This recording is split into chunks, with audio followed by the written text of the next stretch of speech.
Brazil has 8 million college students and only 29 staff. It's pretty obvious that staff will not reach this country.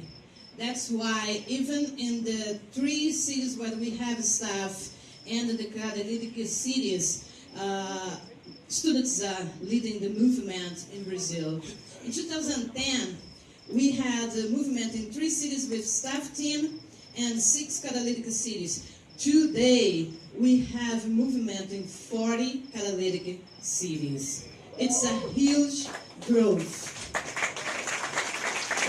It's happening because our students, they are assimilating our DNA. This is a post of a meeting just 2 weeks ago, students debating about our DNA. And the proof of this is Karine. Karine was a student that came to Christ while she was studying in the library.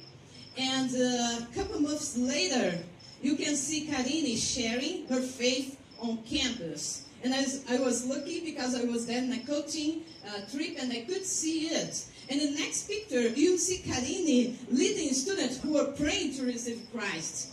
Karine today is one of the leaders of the movement in her city, that's the catalytic city. The students in Brazil from these catalytic movements, they have a high level of ownership. It means that they are planning for the campus. It means they are raising support. We didn't send, even because we don't want or we don't have, we didn't send any money to them. So they are raising support to do whatever they decide to do. They are also giving trainings to other students. They are partnering with local churches, with other mission organizations, and they are ours.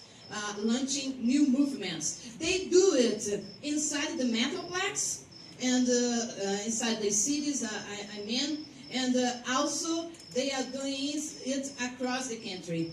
Last year, we had a meeting with students from catalytic cities, and we challenged them to go and launch the movement in every state where we didn't have movement yet. And this is what we saw happening again. It's okay.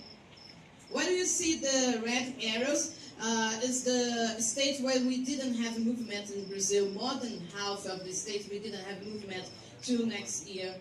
But this you see students from these catalytic cities going in expeditions to every state in Brazil.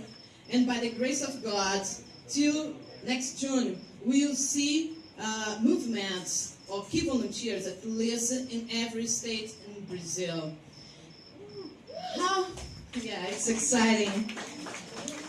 So how the students get organized to do it? So, I can't forget this, a cool story. We always sent mission trips overseas, a tradition in Brazil too.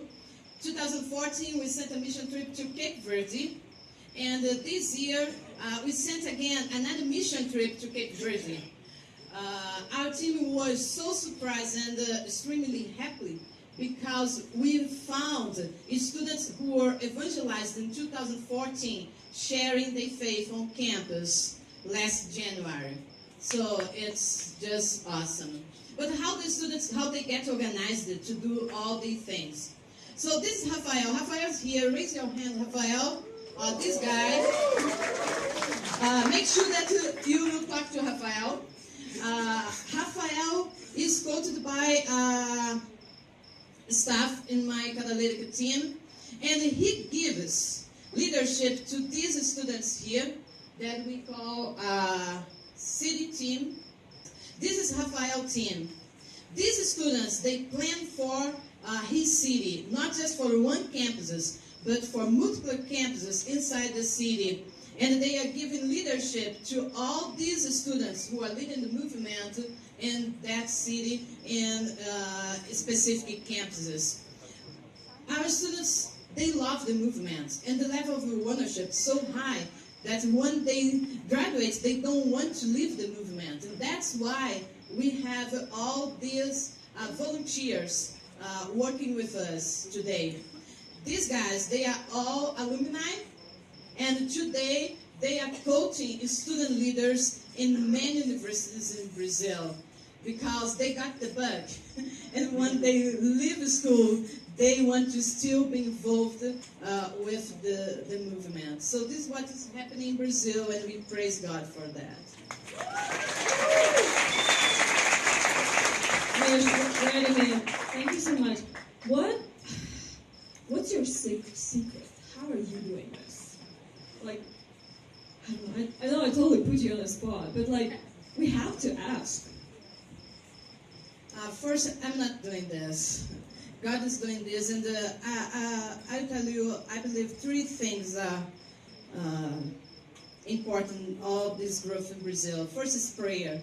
Our students, they pray a lot.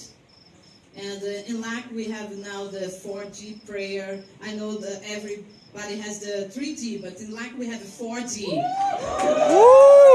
And our students and the staff have really committed with prayer. All the staff, not only the catalytic staff, but all the staff stop every month for the National Day of Prayer, and we pray. The second thing is cast vision. We are all the time talking about the scope. We are all the time talking about the opportunities that students have to go and how we trust that they can do the job. Third thing, I would say, in Brazil, we are very resourceful. We don't stop because we have a problem. Doesn't matter if we don't have materials or everything that we need. We will do what we have to do because we believe that God will bless us. So I think these things are pretty much what is moving us to another level. Thank you so much. Thank you so much.